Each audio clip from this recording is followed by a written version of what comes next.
That David Hume is better known as a historian than as a philosopher was once considered an unfortunate mistake, corrected by posterity as great philosophical works such as the Treatise of Human Nature became standards, and his once hugely popular history doomed to neglect.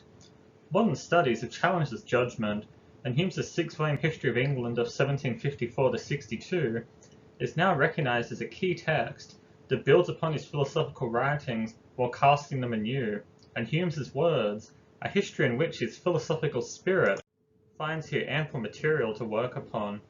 It is rightly considered as a landmark of Enlightenment historiography, recognized for its theoretical and stylistic influence, and celebrated by luminaries from Voltaire to Gibbon.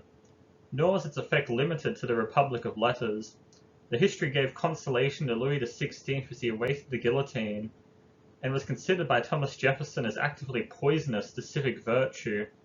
Reprinted, abridged, illustrated, extracted, plagiarized, challenged, and often debated, Hume's history became a widely accepted national history well into the 19th century, and remained a felt presence for generations of English historians to come. Today, the history is read through varied lenses, with two focal points: Hume's pioneering use of sentiment as theme and technique, updating history writing for the Age of Sensibility, and a sophisticated view of historical causation.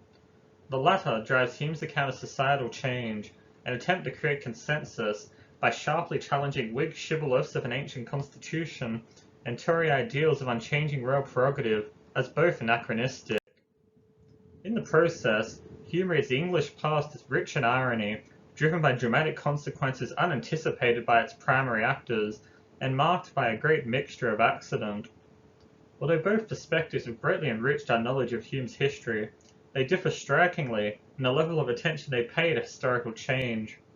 While Hume's text spans 1700 years from Julius Caesar's invasion to the 1688 Glorious Revolution, and studies of Hume's pioneering political and economic theories rightly take this broader view, modern studies of Humean sentiment largely focus upon the 17th century. They examine events such as the 1649 execution of Charles I in detail and treat it as a sentimental centerpiece, thus representative of his use of sentiment and sympathy across the history as a whole. This perspective is understandable. After all, Hume wrote of his generous tear for the fallen king, and privately described his conscious efforts to paint the king's catastrophe in as pathetic a manner as I could. Indeed, the emphasis he gives to 17th century emotional display is difficult to overstate. Yet this representation can be read as itself part of a distinctive history of emotional expression, as a historical process rather than something static and unchanging. This intriguing possibility arises through considering Hume's central motive of emotional contagion as subject to historical alteration, a possibility his earlier writings on the subject raise. From the 1739 Treatise of Human Nature onward, Hume presents fellow feeling as a central influence upon the development of societies and nations, noting that, to quote, "we ought to ascribe the great uniformity that we may observe in the humours and turn of thinking of those of the same nation, to sympathy, for soil and climate continue invariably the same, and are not able to preserve the character of a nation the same for a century together."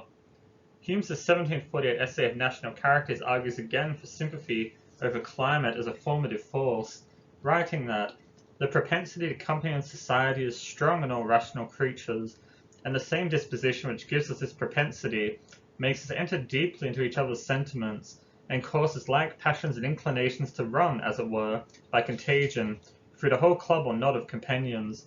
Such language presents Humean ideas of national identity as reliant upon communal feelings. Hume's idea of sympathy is also distinctive for the emphasis it gives to communication. While other 18th century theories, notably that of Hume's great friend Adam Smith in the Theory of Moral Sentiments of 1759, had presented the notion of an imaginative act of projection on the part of a conscious spectator, Hume's theory relies upon direct and unconscious transmission across crowds. In the treatise, Hume famously depicts emotions as contagious, felt more from communication than from my own natural temper and disposition. Although Hume continued to refine his theory, its central motive remains communicative.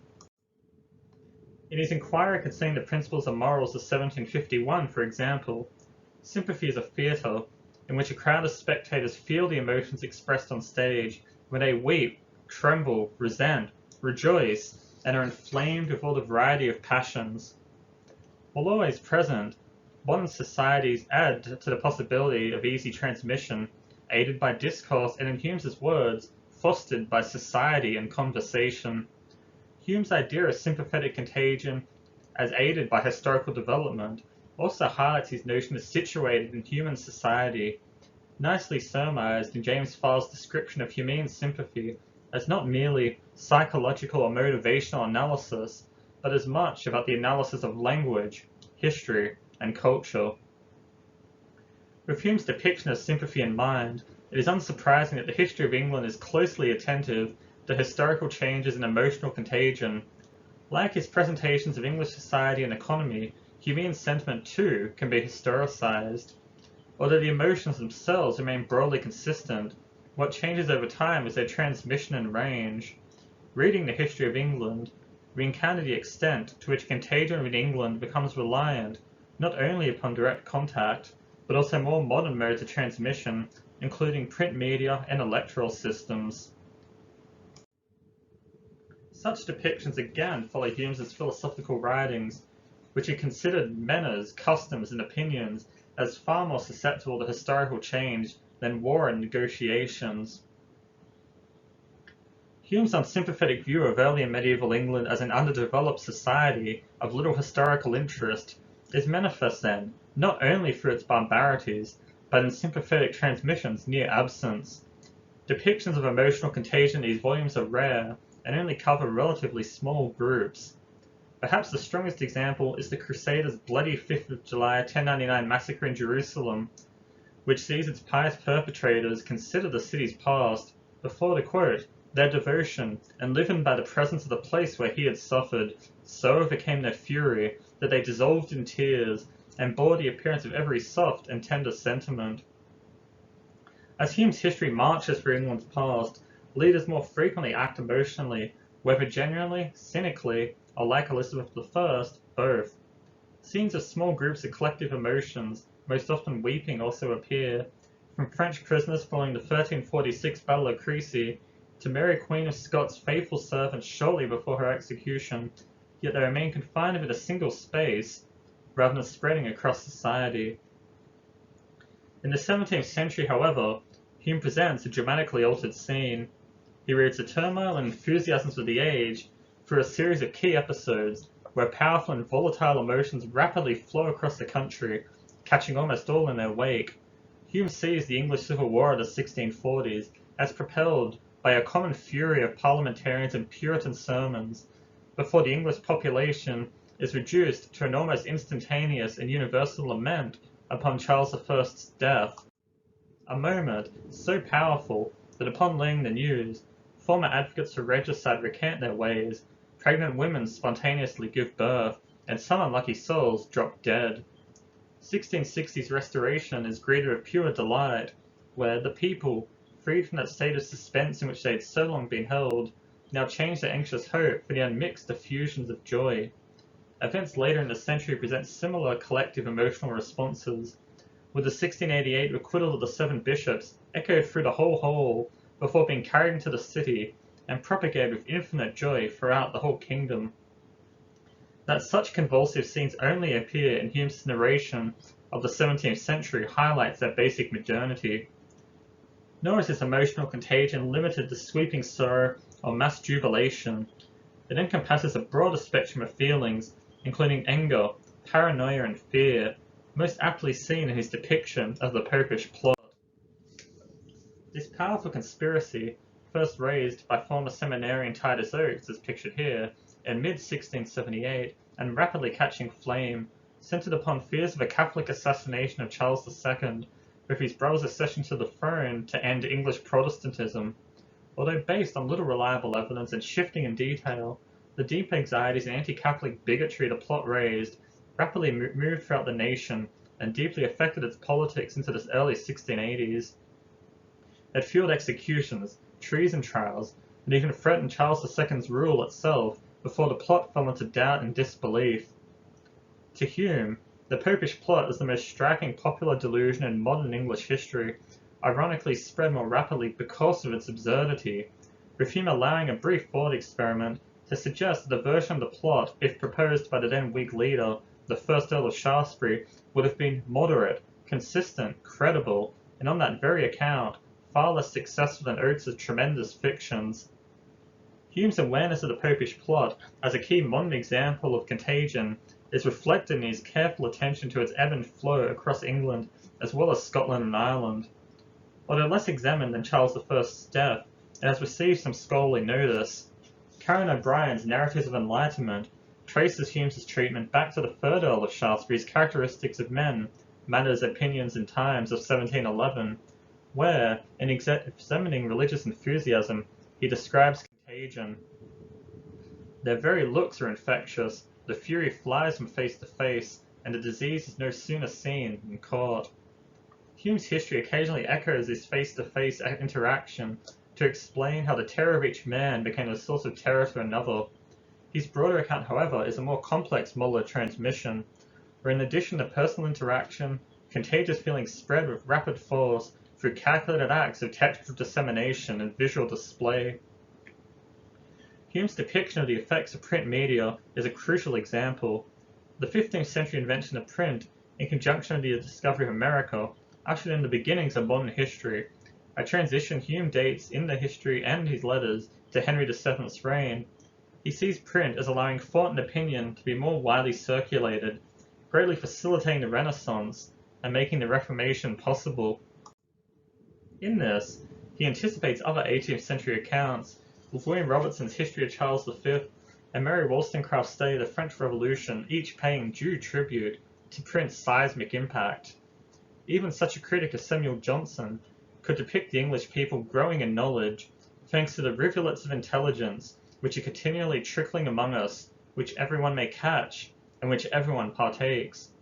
Hume's history is distinctive, if not unique, for seeing print's possibilities in less positive terms, presented as an ideal means not of transmitting enlightenment, but bigotry and delusion across the nation. This negative view pervades Hume's account. The Popish Plot itself is an ideal case study in the effects of 17th century print, perceived by contemporaries and modern scholars alike as creating a flood of pamphlets and other publications aided by the June 1679 lapsing of the Licensing Act.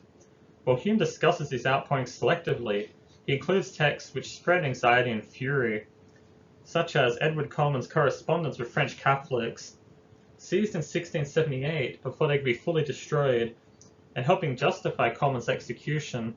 These texts include ambiguous phrases which seem to suggest the plot's reality.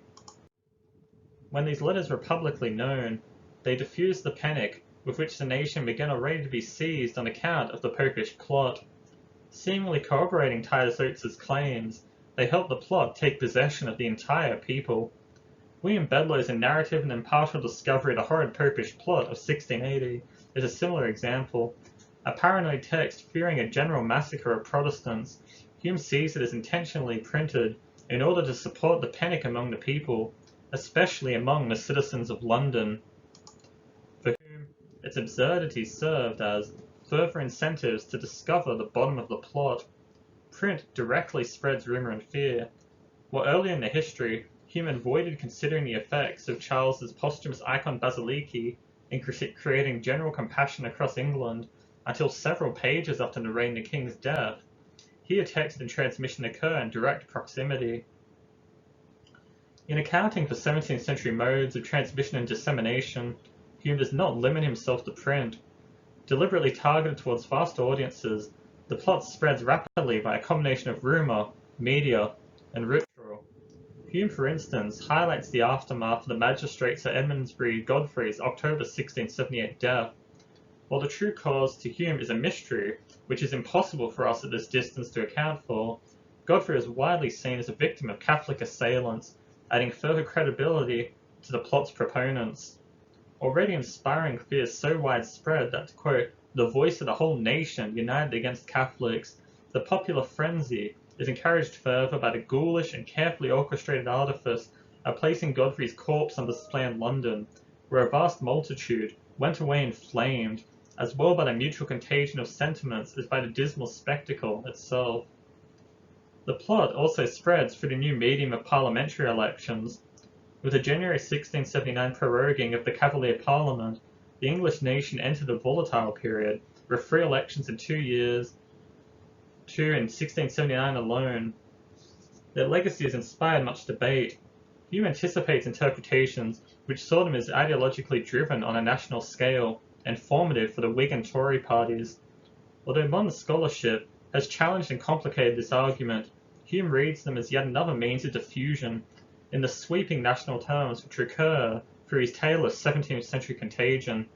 Were there any part of the nation to which the ferment, he says, occasioned by the Popish Plot, had not as yet propagated itself, the new elections tended extremely to spread still farther and diffuse the general consternation.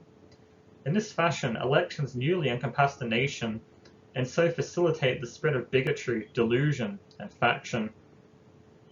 Hume focuses upon the collective, seeing all ranks caught up in the fears and terrors of a plot almost impossible to escape. Yet he also allows smaller groups and individual actors more complex motives, following his earlier view in 1742's of the rise and progress of the arts and sciences that, though many individuals may escape the contagion and be ruled by passions peculiar to themselves, yet the multitude will certainly be seized by the common affection and be governed by it in all their actions. We first see these more varied motives in the Whig parliamentarians who spread the plot. While Hume condemns their deliberate artifices to inflame the populace, quite literally in Pope-burning ceremonies in London, he sees the party as a combination of fanatical true believers and those who see the plot as a sham, but cynically seek to weaken the king's rule. Charles himself is a still more nuanced portrait of an individual amid national contagion. He is well aware of parliamentary cynicism, suspecting that many designing people would abuse the present credulity of the nation. Hume presents him as amused by the plot's absurdity, but forced by popular pressure to adopt their belief until more able to elude the violent and irresistible torrent of the people. He highlights the dangers of challenging popular opinion when held across the nation, and the difficulties of overcoming mass delusion. Fittingly, the plot's rise and fall can be traced through collective feeling. At first, it fuels numerous trials and executions, before which traditionally successful means of transmitting sentiment fail. Victims plead their case, but are easily dismissed. The story of 3 doomed men vainly protesting their innocence is a typical example in classical Humean language, described as making no impression on the spectators. The power of the plot's contagion blocks out more humane sympathies. Sentiment breaks through, however, in the plot's last violence, Lord Strafford's December 1680 execution for treason. While many executions is part of the history and narrative of little detail, Strafford is an exception, a classic Humean set piece reminiscent of Charles I, with the emotional responses of spectators on display. Although Hume suggests the plot's power had already slightly lessened, Strafford's death goes further. At first, Strafford's tears before Parliament have no effect, and even relatively humane parliamentarians urge his being drawn and quartered. On the scaffold, however, the tender fortitude of this aged noble allows these protestations of innocence to be loudly acclaimed by the crowd, who, even having exulted at Strafford's trial and condemnation, are melted into tears by the sad scene. The executioner is touched with sympathy and struggles to complete the deed, as inescapable contagion takes hold. Pity, remorse, and astonishment had taken possession of every heart and displayed itself in every countenance. With a strong outpouring of sympathy breaking the plot's violent grip, it appears collective emotion created national stability. Indeed, Hume's early essay of superstition and enthusiasm had ironically seen historical benefit the contagious fury, with the tempest's end leaving the air more serene and calm than before. Reading Hume's late correspondence, however, highlights his later belief that the same contagious dangers he had articulated in the history had returned, this time with potentially apocalyptic effects. His letters on the 1768-69 rise of John Wilkes and his radical followers fear them as proof of the dangers of faction and its dissemination. Addressing their rise and ignoring their violent repression, following Wilkes's controversial election as MP for Middlesex, Hume considers Wilkites a deluded multitude, whose actions exceed the absurdity of Titus Oates and the Popish Plot, and more disgraceful for lacking the religious motivations of those who fueled and exploited the plot. In a telling phrase, he discusses their rise as an epidemical phenomenon, retaining the language of contagion which recurred with growing force throughout his history. These late letters also reflect growing anxiety about the dangers of easy modern dissemination, in particular print. A 1768 response to Turgot is representative, with Hume disagreeing with Turgot's view that, to quote, "Since the discovery of printing we need no longer dread the usual returns of barbarism and ignorance," to argue instead that while press freedoms had helped create the modern England, uncontrolled textual transmission had thrown the nation into disorder, it could only expedite societal decay.